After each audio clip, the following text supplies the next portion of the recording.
जय श्रीमन्नारायण। दीक्षा लेने के बाद यदि आपको श्री संप्रदाय में कोई कठिन श्लोक, स्तुतियाँ या लंबे पाठ याद नहीं, तो इसमें निराश या चिंतित होने की कोई आवश्यकता नहीं। श्री संप्रदाय का मूल आधार पांडित्य या रटंत विद्या नहीं, बल्कि शरणागति और आचार्य निष्ठा है।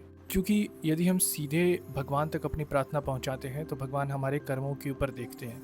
लेकिन यदि हम गुरु के माध्यम से हम भगवान के चरणों तक जाते हैं, गुरु की उंगली पकड़कर, तो भगवान हमारे सारे कर्मों को इग्नोर कर देते हैं। इसीलिए गुरु परंपरा का इतना महत्व है। तो चलिए जल्दी से इस गुरु परंपरा को समझ लेते हैं कि आखिर ये है क्या। सबसे पहले ये जो गुरु परंपरा दिख रही है आपको, ये हमें अपने गुरु से लेकर भगवान श्रीमन्नारायण तक पढ़ना होता है।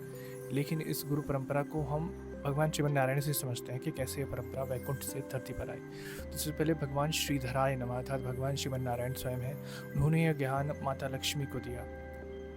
अब इस परंपरा का ज्ञान जब माता लक्ष्मी को दिया, तो माता लक्ष्मी ने इसे विश्वक्सेन जी को दिया। जैसे देख सकते हैं, श्रीधराय नमः अर्थात भगवान श्रीमन्नारायण, फिर श्रीये नमः अर्थात महालक्ष्मी, और फिर श्रीमती विश्वक्सेनाय नमः जो वैकुंठ के सेनापति हैं। तो भगवान ने उनको यह ज्ञान प्रदान किया। अब ये ज्ञान धरती पर कैसे आया? तो विश्वक्सेन भगवान अलवार के रूप में षटकोप स्वामी नाम से प्रकट हुए धरती पर।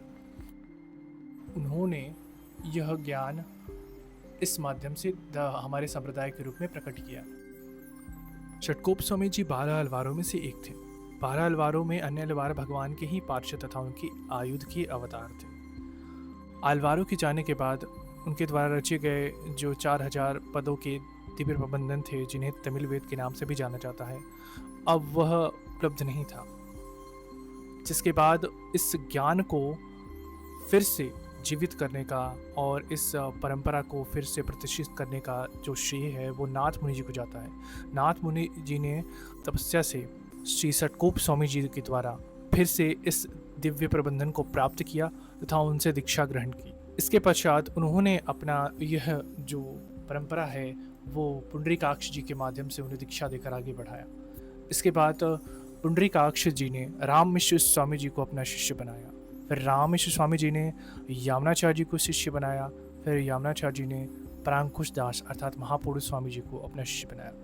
फिर महापुरुष स्वामी जी ने यह जो परंपरा है श्री रामानुज स्वामी जो साक्षात आदिशेष के अवतार हैं उनको प्रदान किया। फिर रामानुज स्वामी से यह आचार्यों तक होती हुई परंपरा हम तक पहुंची। इसके पश्चात रामानुजाचार्य जी के बाद जितने भी गुरु हुए हैं हमारे आचार्य तक, उनको हम अस्मद सर्वगुरुभ्यो नमः कह के प्रणाम करते हैं। इसके पश्चात अस्मद परम गुरुभ्यो नमः अर्थात हमारे आचार्य के गुरु, और इसके बाद अंत में अस्मद गुरुभ्यो नमः अर्थात हम अपने आचार्य को प्रणाम करते हैं। इस तरह हमारे 13 वाक्यों की गुरु परंपरा है।